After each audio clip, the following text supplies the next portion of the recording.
Agora que nós já conversamos um pouco sobre eficácia, eficiência, algumas formas de controle, agora que nós já conversamos um pouco sobre ética, vamos falar sobre cidadania.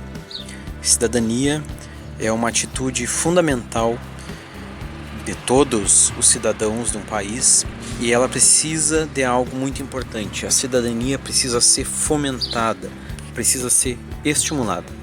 Vamos falar sobre cidadania, portanto. Bem, a cidadania é a prática dos direitos e deveres de um indivíduo, uma pessoa e um Estado. É a definição genérica da Wikipedia. Cidadania é uma palavra do latim civitas, significa cidades. O conceito de cidadania tem origem na Grécia Antiga, onde era usada para designar os direitos relativos a um cidadão, ou seja, uma pessoa que vivia na cidade e participava ativamente dos negócios e das decisões políticas. Portanto, não eram todas as pessoas que eram consideradas cidadãos, nem tampouco, portanto, participavam dos negócios e das decisões políticas. Para que exista cidadania efetiva, portanto, é necessário que haja envolvimento com as decisões e que haja desejo de participação na gestão ou pelo menos no acompanhamento daquilo que está acontecendo. Vamos ver a legislação aplicável à cidadania. Na Constituição da República Federativa do Brasil, nos princípios fundamentais, diz que a República Federativa do Brasil, que é formada por uma união indissolúvel dos estados e municípios e do Distrito Federal, constituída num Estado democrático de direito, tem como fundamentos a soberania, a cidadania, a dignidade humana, os valores sociais e o pluralismo político. E esse conceito da cidadania é tão importante que na seção 9ª, que trata da fiscalização contábil, financeira e orçamentária, diz que qualquer cidadão, ou partido político, ou sindicato, pode denunciar irregularidades ou ilegalidades perante o Tribunal de Contas da União. Ou seja, a cidadania ela é algo muito importante.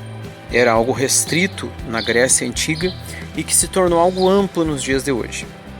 Porém, para que a cidadania tenha um efeito significativo, é necessário que hajam atitudes onde essas pessoas, onde esses cidadãos manifestem os seus desejos. Vamos ver, portanto, que atitudes são essas. Um exemplo dos deveres do cidadão, por exemplo, é participar do processo de escolha dos governantes. Por sinal, esse é um dever que tem sido questionado, já que algumas pessoas gostariam que isso fosse uma opção e não uma obrigação. É um exemplo do cidadão cumprir as leis, respeitar os direitos sociais de outras pessoas, educar e proteger nossos semelhantes, proteger a natureza, proteger o patrimônio público e social do país, colaborar com as autoridades, jamais oferecer suborno a agentes públicos e recolher os impostos. Pense um pouco. Será que nós temos visto alguma contradição em relação a esses princípios? Se isso tem acontecido, significa que algumas pessoas eventualmente têm aberto mão do seu direito de cidadania. Aliás, dos seus deveres de cidadania. Agora, em relação aos direitos, quais são os direitos dos cidadãos do país? Homens e mulheres são iguais em direitos e obrigações nos termos desta Constituição. Saúde, educação, moradia, entre outras coisas, são direitos do cidadão. Além disso, diz que ninguém é obrigado a fazer ou deixar de fazer alguma coisa senão em virtude da lei.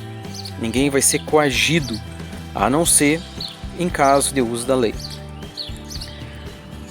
Um direito é a manifestação do pensamento, que é livre, sendo vedado o anonimato. Pense um pouco a respeito desses direitos. Será que nós temos visto de alguma forma uma violação desses direitos? Será que cabe, de alguma forma, alguma representação ou alguma denúncia a esse respeito? Pense sobre isso. Uma das formas de se exercer a cidadania é o portal da e-cidadania do Senado Federal. O que é o portal da e-cidadania? É um portal eletrônico, um site, onde as pessoas podem se manifestar contra ou a favor das leis, das emendas que estão sendo votadas no Senado. Existe um portal semelhante no caso da Câmara dos Deputados. Vejam, o Brasil é um país com aproximadamente 300 milhões de habitantes. Observe na coluna a favor qual é a votação mais significativa que nós temos, que é a primeira colocada lá em cima, 691.622 votos favoráveis à redução do número de membros da Câmara de Deputados e do Senado Federal. Observe então, em relação à proporção de pessoas que habitam o país, qual é a participação neste tipo de instrumento que é o portal do e-cidadania. Um exemplo de como funciona o portal da e-cidadania é a PEC 55, agora famosa nas votações pela mudança do paradigma socioeconômico do Brasil. É um exemplo de participação popular. Podemos ver aqui que aproximadamente 5.483 pessoas disseram ser favoráveis à PEC, enquanto 100.896 pessoas se posicionaram contrárias à implantação dessa PEC. Esse é um resultado do dia 28/10 às 13h37. Veja que esses números são os números que chegam nas mãos dos deputados e senadores lá em Brasília.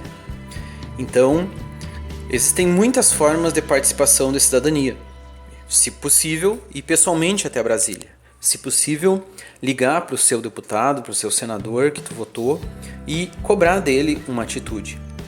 Agora, como isso nem sempre é possível, uma das maneiras de se exercer a cidadania é a participação através desse portal, que é uma alternativa para quem não pode ir participar de uma passeata, para quem não pode ou não sabe como entrar em contato com o seu deputado, o seu senador, e assim exercer a sua influência, o seu poder de decisão na sociedade brasileira. Pense sobre quantas pessoas conhecem esse portal. Um outro exemplo de cidadania é, digamos assim, aquela exercida ao vivo. O caso das alunas no Paraná que fizeram comentários, que se posicionaram diante de toda a sociedade. No caso, houve muita repercussão porque as alunas lá no Paraná, elas afirmaram que os deputados tinham as mãos sujas de sangue. E isso citando, de acordo com a opinião delas, que a morte daquele estudante durante uma ocupação era, de certa forma, culpa dessas pessoas. Então, esse também é um exemplo de cidadania. Que exemplo é esse? É o exemplo de posicionamento, é o exemplo de colocar a sua opinião, de externar, de falar com as pessoas. Então, essa é uma necessidade da cidadania, que haja envolvimento. Não há cidadania sem envolvimento. Não há cidadania sem posicionamento.